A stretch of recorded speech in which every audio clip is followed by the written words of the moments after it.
Good morning, folks. Ron Bishop from Timaru, New Zealand. I'm sharing with you the contents of my Think Talk manual, your manual for life. And this is lesson number 5. And in lesson number 5, we're going to be talking about your comfort zone. I have a chart here behind me called the thermostat of life.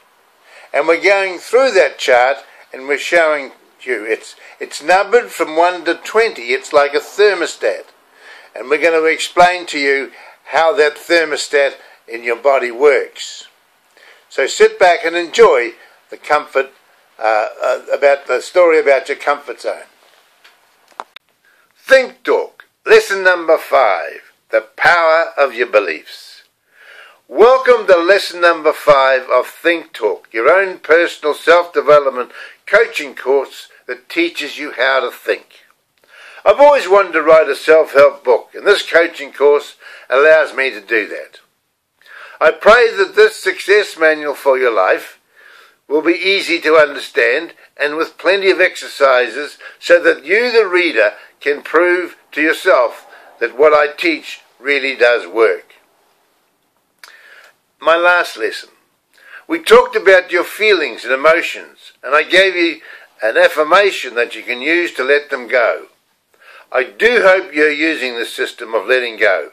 The more you use it, the more relaxed you'll become after a while, and you won't even need to think about it. You'll just do it automatically.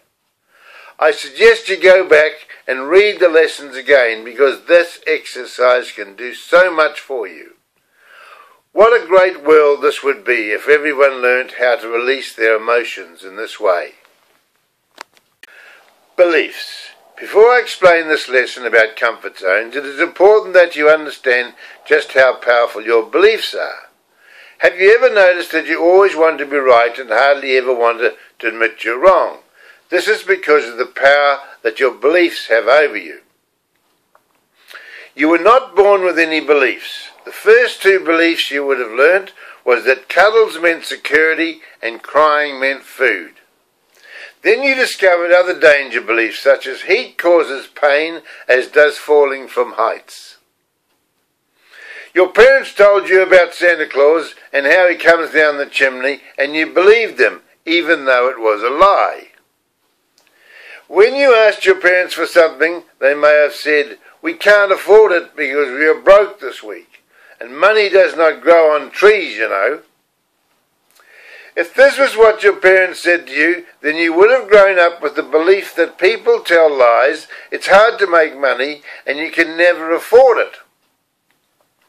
The more you make statements such as people tell lies, I'm broke and I can't afford it, the harder it will be for you to ever attract money and find people who tell the truth. Remember, the law of attraction is, whatever you say, that is what you will get. Your beliefs about yourself, other people and events are just your opinion based on what you have heard, read or experienced, and some of those beliefs may not be good for you. The other day I was enjoying a lovely sunny day morning at the gym and someone spoiled it for me. They said, "Isn't that a cold wind outside?" I wasn't even thinking about the cold wind outside until when someone mentioned it. If you always talk about bad weather, and you will believe it, and you will always feel the cold wind. The information you're now reading in Think Talk comes from books I've read, ideas others have taught me, and my own experience of putting these ideas into practice. All these things I believe, however, all these things I believe. However, I want you to know that I'm not perfect and there are some things in my belief tank that are holding me back. For example, I believe that I am not very good at remembering names. Yet some people are very good at remembering names. The reason I'm not good at remembering names is because for years I've always said to myself and to others that I'm hopeless at remembering names. The truth is I have a perfect memory, And this false belief is now stored in my belief tank, and it's a belief that I need to change. How many of your beliefs have you got stored in your belief tank? Beliefs that are holding you back.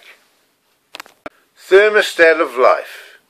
Your body has a thermostat that keeps it at a comfortable temperature. You adjust it according to the temperature of your outer world. You have a thermostat in your brain with a reading similar to this graph. Let's look at your thermostat of life.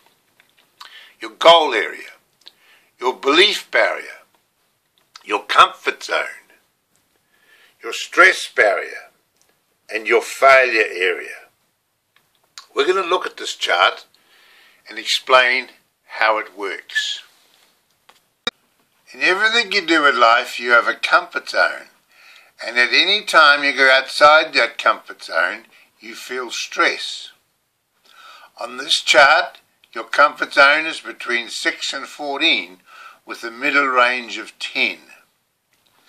Now let's look at some comfort zone areas and see how they work. Finances. Think of your salary and think of how much money you have in the bank.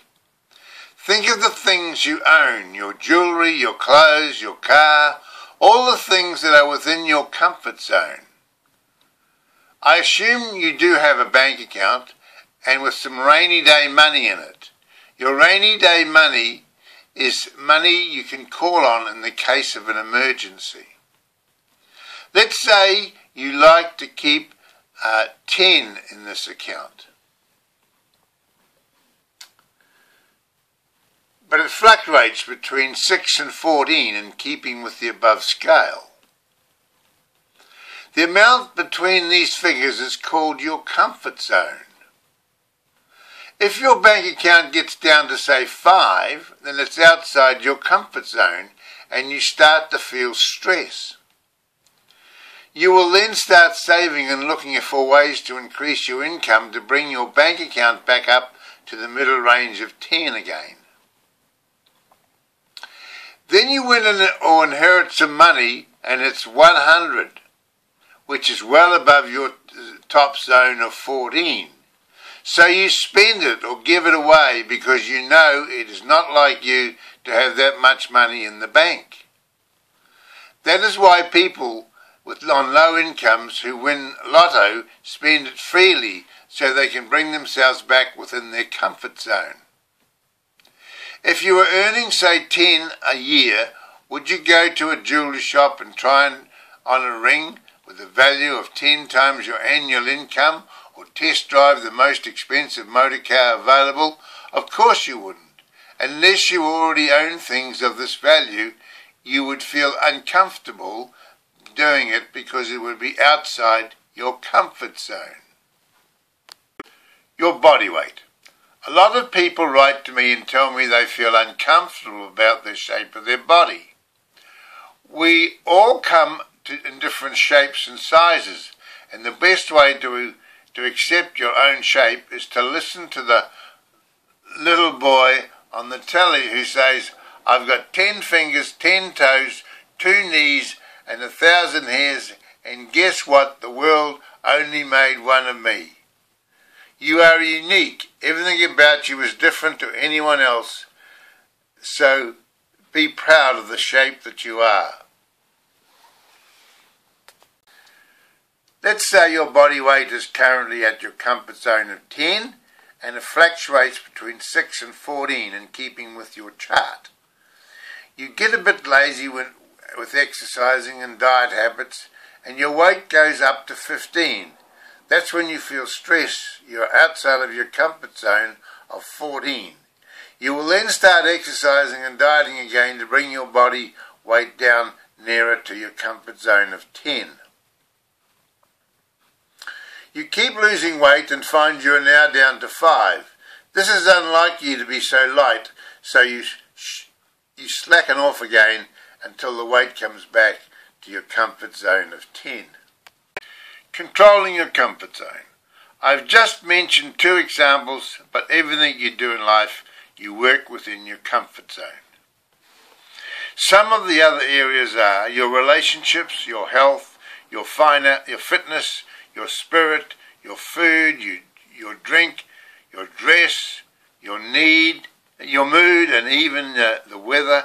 Just some of these areas that affect you and your comfort zone.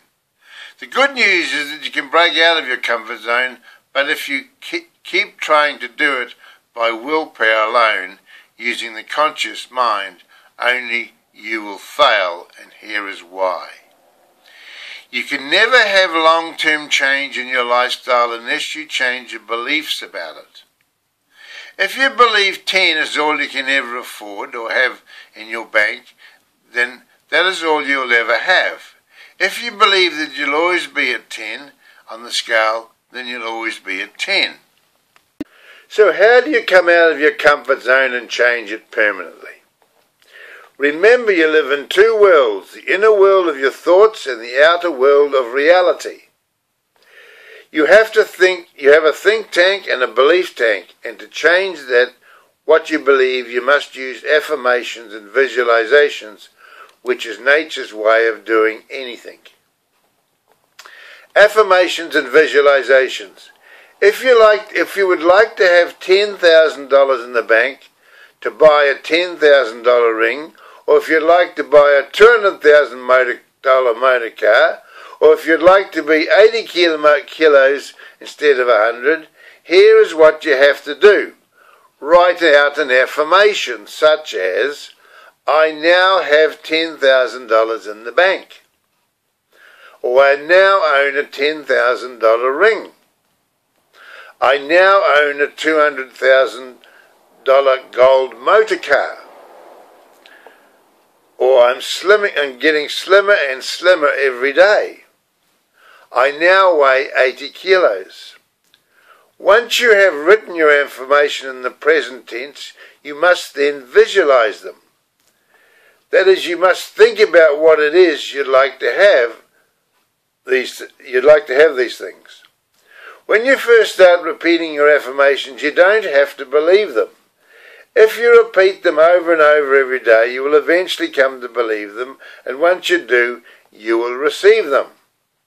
In other words, you have to first change your thinking on the inside before these things will materialize on the outside. Here is how it works. Once you start doing the affirmations and visualizations daily, things start to happen. New ideas will start coming into your mind. Opportunities will start coming your way. You will automatically start doing things that will help you reach your goal.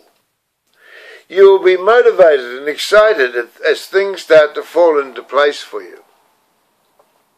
I will share some more about this in our goal setting lesson later on. The next lesson I'm going to talk about your goal-seeking mechanism called your brain. I also want to bring our goal-setting lesson forward to give you time to think about it. Your goals must come under three headings. What you want to do, what you want to be, or what you want to have. I call them my be, do, and have goals. Ask any adult what they want for Christmas, and very few will be able to tell you. Ask a child what they want for Christmas, and they'll give you a long list of things. The reason a child knows what they want is because they don't put a monetary value on things. That is, they don't have a comfort zone about money. Now, your homework. In your homework, I want you to get out a piece of paper and start writing out some goals to work on. Here is the question. What is it that you want to do, be, and have if money and ability were no object? And I'll say that again. What is it that you want to be, do, and have if money and ability was no object? Make it your wish list, but take away all the reasons why you think you could not have it. Once you've done that, I want you to replace them in order of priority. Many people struggle with what they want to be. If that is you, then here is what you have to do. Write out a list of all your weaknesses. Write out a list of all your strengths. We're going to talk about these two lists in the next lesson. And if you're having trouble with deciding what you want, then send me your list of strengths and weaknesses, and I will guide you through with your decision. Work. Sorry, I forgot to tell you about this. If you're serious about going on a personal self-development program for life, then there is a price to pay, and it's a 4-letter word called work. W-O-R-K. If you're building a house, then you must first get an architect to draw you some plans, and reading Think Talk Manual is simply the study of the plans. Once you know what to do, then you must start doing the work and start laying the foundation. The only difference is that it's not a house that you're building, it's your life. The tools you need are in this manual, and you can do it. I know you can. Till tomorrow then, keep smiling. Good morning, folks. Ron Bishop from Timaru, New Zealand. I'm sharing with you the contents of my Think Talk Manual. Your manual for life. And this is lesson number 5. And in lesson number 5, we're going to be talking about your comfort zone. I have a chart here behind me called the thermostat of life. And we're going through that chart and we're showing you. It's numbered from 1 to 20. It's like a thermostat. And we're going to explain to you how that thermostat in your body works. So sit back and enjoy the comfort, about the story about your comfort zone.